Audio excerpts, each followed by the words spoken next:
Hey, deep divers, ready for a deep dive into the world of, well, the super old. We're talking about supercentenarians, those folks who live to be 110 or even older. Yeah, it's a fascinating area, right? Totally. And we always hear about these blue zones where people supposedly live the longest, but Right, those secrets to a long life. exactly. But today's deep dive is less about sipping green smoothies and more like, well, a detective story.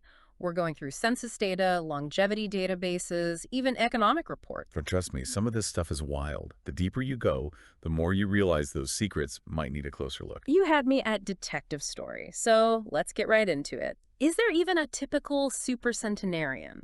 That's a great question. And it's where things get really interesting. Imagine for a second that maybe some of those folks racking up all those years, maybe they're not quite as old as their documents say. Wait, are we talking like full-blown identity theft? Someone's sweet granny is actually a teenager in disguise. No, not quite. It's more of a numbers game. Researchers call it the young liars effect. Young liars. Okay, I'm intrigued, but a little lost. Let's say, hypothetically, a tiny fraction of people who say they're 50, maybe they're actually closer to 40. Okay, not a huge difference, right? Right. But here's the thing. Those young liars, they'd naturally have a higher chance of hitting 60, 70, even 80 compared to people who actually are 50. Because they're starting from a biologically younger point, right? Exactly. It creates this kind of statistical snowball effect as the years go by. So this small group starts to skew the numbers at the older ages. You got it. And it's not just a theory. When the U.S. started requiring those widespread birth certificates, making sure everyone's got their paperwork in order, Right, seems like a good thing, right? you'd think so. But supercentenarian records, they took a nosedive right around that time. So requiring more documentation actually revealed a flaw in the system. It's a possibility. And get this pattern of potential over-reporting, it's not unique to the U.S. either. Oh, really? So where else are we seeing this? Let's hop over to Italy for a second. You'd think the places with the most supercentenarians, those would also be the places where people live the longest overall, Yes, right? that makes sense, right? Logically, yeah. But it's not always the case. It's what some researchers call the Italian paradox. Take the province of Medio Campidano. Okay, Medio Campidano, got it. This place, it constantly pops up high on the supercentenarian chart. That's lots of super old folks. Tons. But here's the kicker. When you look at the average lifespan and the employment rates there, they're both surprisingly low. So it's almost like becoming a supercentenarian is more likely where you might least expect it. Exactly. It's a real head-scratcher. Okay, so we've got potential young liars muddying the waters. Italy's throwing us a curveball. Is there any part of the world where this supercentenarian puzzle is starting to make sense? Well, let's take a quick trip over to England, specifically a place called Tower Hamlets. It's got this, well, interesting distinction. England, eh? I'm already picturing those charming villages with people sipping tea for centuries. What's the catch with Tower Hamlets? Well, it holds the record in England for the most semi-supercentenarians per capita. So we're talking about folks reaching that 105 mark. Wow, 105, that's up there. It is. But here's the thing. Tower Hamlets, it also has the highest poverty rate and shortest life expectancy in all of England. Wait, so the place with the most people reaching 105 also has the shortest lifespans overall. It seems counterintuitive, right? And it gets even weirder. This isn't just a Tower Hamlets thing. Across England, France, even Japan, there's this unexpected trend. Higher poverty seems to, well, weirdly predict a higher chance of hitting those extreme ages. Okay, now my head is officially spinning. Geographical mysteries, economic contradictions. Like every time we think we're getting a grip on these supercentenarians, another piece of the puzzle just vanishes. And speaking of missing pieces, let's talk about those birth and death records, or rather the lack thereof. You mean on top of everything else, we've got paperwork problems. Talk about adding fuel to the fire. Right. You've got the International Database on Longevity, the IDL. It's like the who's who of supercentenarians. Sounds like it. So what's the issue? You'd think they'd have, rock-solid documentation. But a surprisingly low percentage of those listed, especially in the U.S., have those all-important birth certificates. Wait, so we're looking at a database of people claiming to live to these extreme ages, yet proof of those ages is often missing. Something doesn't add up. And it's not just the U.S. either. Japan, historically known for having a ton of centenarians, had a major shakeup back in 2010. What happened? Turns out a huge chunk of their centenarians were either, well, completely made up or, you guessed it, no longer living. Okay, at this point, I'm starting to think we need lie detector tests built into those birthday candles. Is there anything else making researchers raise an eyebrow when they look at these supercentenarian records? Well, there's this thing called birthday bunching. Birthday bunching. Never heard of it. Statistically, you'd expect birthdays to be, pretty randomly scattered throughout the year, right? Yeah, that makes sense. But when it comes to supercentenarians, there's this suspicious trend. Their birthdays tend to cluster around the first of the month, or dates divisible by 5. Let me guess.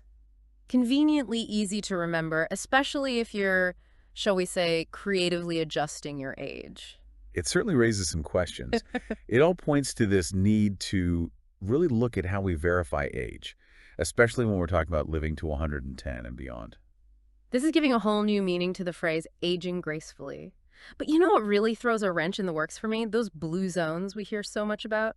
You know those supposed longevity hotspots? Ah, yes, the blue zones. Yeah, I'm dying to hear how those idyllic havens hold up under the microscope. Let's just say some of them might not be as blue as they seem. Okay, now you've got to elaborate. Let's take Okinawa, Japan, for example. The land of sweet potatoes and centenarians. Don't tell me it's all a sham. Well, let's just say we're about to do some myth busting.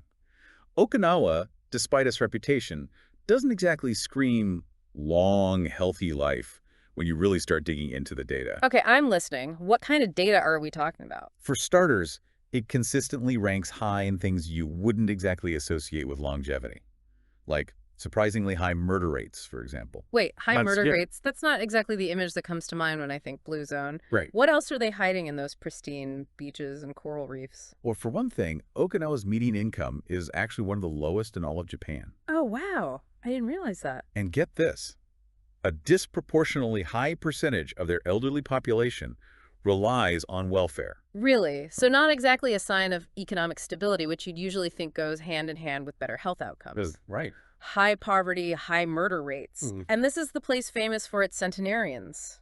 Something doesn't add up. And it gets even more intriguing when we start dissecting those Power 9 principles. Yeah. Those 9 lifestyle habits they claim contribute to longevity in blue zones. Oh, yeah, I've seen those. Eat your greens, move your body, have a purpose. Pretty standard, healthy living stuff. What's the problem with those? On the surface, they sound great. But when you actually hold them up against the reality of Okinawa, well, they start to crumble a bit. Okay, give me an example. One of the Power 9 claims is that folks in blue zones enjoy alcohol moderately and regularly. Specifically, they recommend 1 to 2 glasses a day. Sounds reasonable enough. What's Okinawa's excuse for exceeding the daily wine and cheese recommendation? The thing is, in Okinawa, average alcohol consumption actually blows those moderate guidelines out of the water. You're kidding. We're talking significantly higher intake, which kind of throws a wrench in that whole moderation aspect of that Power 9 principle, doesn't it? It's like someone cherry-picked the data to fit this idyllic blue zone narrative, conveniently ignoring anything that contradicts it.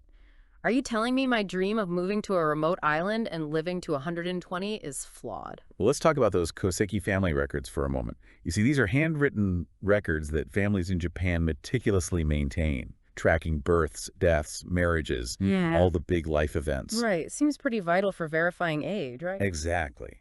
Except a huge chunk of them, particularly in Okinawa, were completely destroyed during World War II. Ah, right. The U.S. firebombed Okinawa pretty heavily during the war, didn't they? They did. So after the war, people had to rely on, memory, often decades after the fact, to reconstruct those vital life events. Talk about pressure. I can barely remember what I had for breakfast last week, let alone the exact date my great-aunt Mildred was born. Exactly. It's a recipe for errors, especially when you factor in all the chaos and trauma of war. And to make matters even more complicated, all of this was happening under the watchful eye of the U.S. military government, which wasn't exactly known for prioritizing accuracy or cultural sensitivity when it came to things like record keeping. So we're talking potential for lost information, misremembered dates, maybe even some unintentional or intentional fudging of the numbers to make things line up. You hit the nail on the head. It really makes you wonder just how much of Okinawa's blue zone status is based on hard, accurate data versus, a combination of cultural mythology and convenient storytelling. This is blowing my mind. Okinawa is just the tip of the iceberg, right?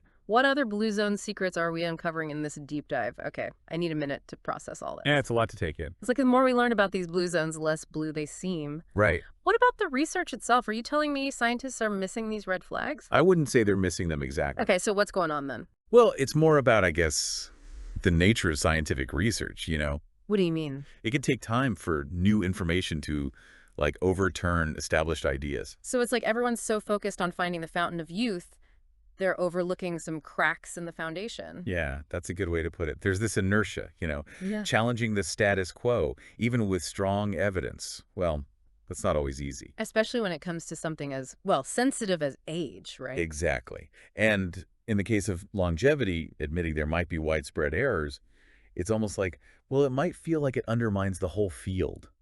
Yeah, I can see that. It's tricky. That makes sense, but it's still a little unnerving. So what happens when these errors are found? There's got to be a system for, like, fixing the records, right? You'd think so, wouldn't you? But it's not always a smooth process. Really? Oh, yeah. There was this study published in Nature, a really prestigious journal. Right, Nature, I've heard of it. So it was all about extreme ages and whatnot. But the researchers, well, they made a pretty big error in their calculations. Wait, a major error in Nature. How does that even happen? So they accidentally used the wrong data, and then to make matters worse, they compounded it by treating 0 as equal to 1 in their analysis. Okay, now you're just messing with me. They treated 0 as 1. Yep. Basically, they rounded down most of their data on the oldest individuals to 0, and then, get this, they drew conclusions based on those skewed numbers. Rounding down to 0. That sounds less like data analysis and more like making things up as you go. It does make you scratch your head a bit. And the real kicker is, had they actually used the correct data, their findings would have totally contradicted their own argument. Okay, so somebody had to have noticed that, right? Like, did they correct it? Here's the thing. Even though the errors were pointed out, and they had even made all of their data and their code public, that paper, it remains unretracted and uncorrected to this day. Whoa. So even in the face of clear errors, the system doesn't always self-correct. Sometimes it takes a bit of a push. That's a little unsettling, to be honest. It's a wild world out there, and it happens more than you'd think. Really? Are there other examples like this? Unfortunately, yes. Another paper, this time in Science, also made some, well, let's just say questionable choices in how they analyze their data. Okay, what happened in this one? They claimed to find evidence that death rates, they kind of plateau later in life, but their model choice, well, it seemed geared towards getting that specific result. So they picked a method that would give them the answer they wanted, even if it wasn't the most accurate. It's a possibility, isn't it? It's a little worrying, if you ask me. And just like that Nature paper, even though these issues were pointed out in, like, a formal peer-reviewed analysis, the system working as it should, that Science paper also remains unretracted and uncorrected. This is feeling less like a detective story and more like a conspiracy thriller. We've got missing records, statistical anomalies, potentially biased research. Is there any hope for finding solid ground in this field? Don't lose hope yet. Okay, because right now I'm feeling like I need to go back and check all my sources for everything. It's all about being a savvy consumer of information, Right. But there's another layer to all of this that I think we need to kind of peel back here. Okay, I'm listening. There's this deep-seated belief that, well, that verifying documents, that guarantees accuracy. Wait, are you saying those birth certificates, census records, all those official documents, they might not be enough? It's a tough pill to swallow, but it's something we have to at least consider. Okay, so walk me through this. How are documents not enough? They seem pretty official to me. Even with, like, super rigorous document checks, certain errors, they can still slip through the cracks. Okay, I'm going to need an example. My brain needs a visual for this. All right, picture this. Yeah. You walk into a room, right? Right. And it's full of 100 verified centenarians from Italy. 100 super old Italians, got it. And they've all got their paperwork, their documents, everything's in order. Okay, seems legit. Now, let's say we swap one of those centenarians out with their slightly younger sibling. Younger sibling. How much younger are we talking? Maybe a few years, maybe even a decade younger. But here's the catch. This younger sibling, they've got their older siblings' completely legitimate documents. Oh, okay, so they're posing as their older sibling. Exactly. Now, the question is, could you tell the difference using only those documents? Ah, I get it. You're saying even if the paperwork checks out, there's no foolproof way to know if the person holding it is who they claim to be. Bingo. Documents are important, of course, but they've got limitations, especially when you're talking about these extreme ages where, let's face it, the incentive for misreporting, whether it's intentional or not, well, it might be a bit higher. So are we back to needing those DNA test birthday candles? Maybe not quite that extreme, but there are some emerging biometric methods that hold a lot of promise for, like, more accurate age verification. Biometrics, so like fingerprint scanning, that sort of thing. Kind of. We're talking about things like measuring amino acid chirality or isotopic decay. Okay, those sound way too complicated. Break those down for me like I'm 5. Okay, so amino acid chirality, it's basically like looking at how certain molecules in our bodies, they change over time. They change, like they get older. In a way, yeah, it's kind of like a biological clock, but, independent of birth certificates and all that. Interesting. So what about that other one? What is it? Isotopic decay. Right, so isotopic decay is similar. It's about measuring the decay of certain isotopes in our tissues. Isotopes, like from chemistry class. The very same. And again, it's a more objective measurement than just relying on documents alone. So it's like science is catching up to the potential for human error, maybe even a little deception now and then. And the best part, studies using these epigenetic measures, you know what they're finding. What's that? They're finding that the very oldest people, they're often biologically younger than their documents suggest. You're kidding. So not only might the records be off, but our bodies might be telling a different story altogether. Isn't that wild? It's like a fascinating paradox.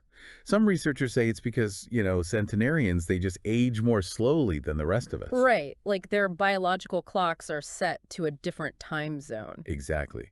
But it's equally possible that these epigenetic measures, they're simply more accurate than those traditional methods we've been relying on for so long. Mind blown. It's like we've been trusting an unreliable narrator this whole time when all along our own cells, they hold a more truthful story.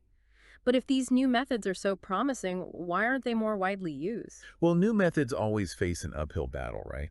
Especially in a field like longevity research, which is so steeped in traditional documentation. That's true, I guess. It's hard to teach an old dog new tricks. Right.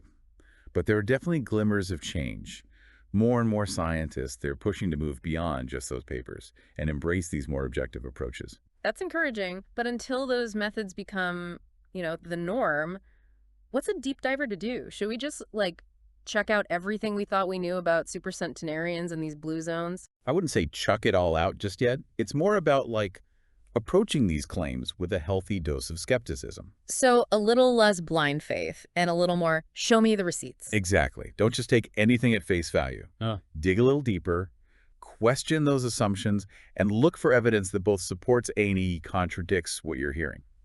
So it's all about critical thinking and acknowledging that even seemingly solid scientific claims might have some shaky ground underneath. You've got it. And remember, this isn't about saying that, a long, healthy life is a myth. Right, because we all want to live long, healthy lives. Of course, but it's about approaching those topics with a more, how should I say, discerning and critical eye. It's like these deep dives aren't about handing you the answers, but giving you the tools to navigate a world that's, well, awash in complex and often contradictory information. You said it better than I could.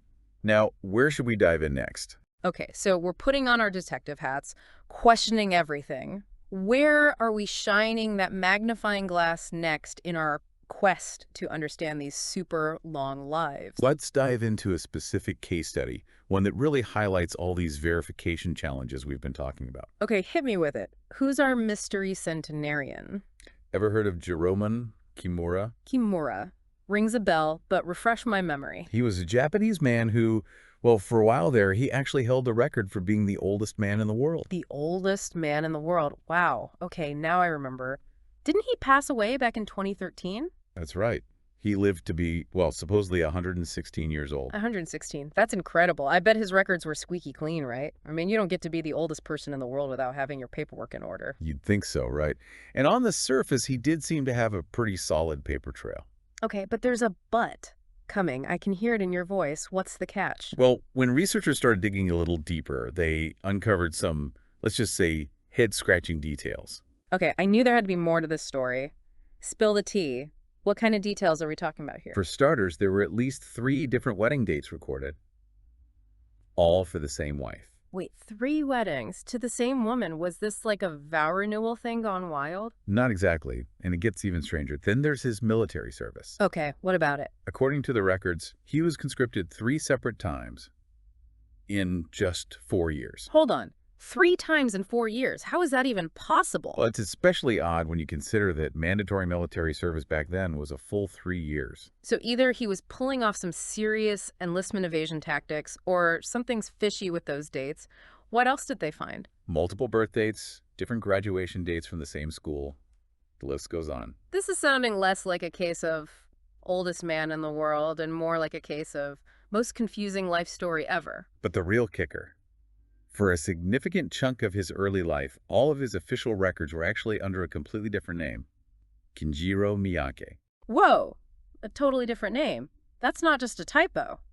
How did they even connect those records to Kimura in the first place? Apparently, there was this unofficial handwritten note from, get this, a Korean mail and telephone company that supposedly linked the two names. A handwritten note from a phone company.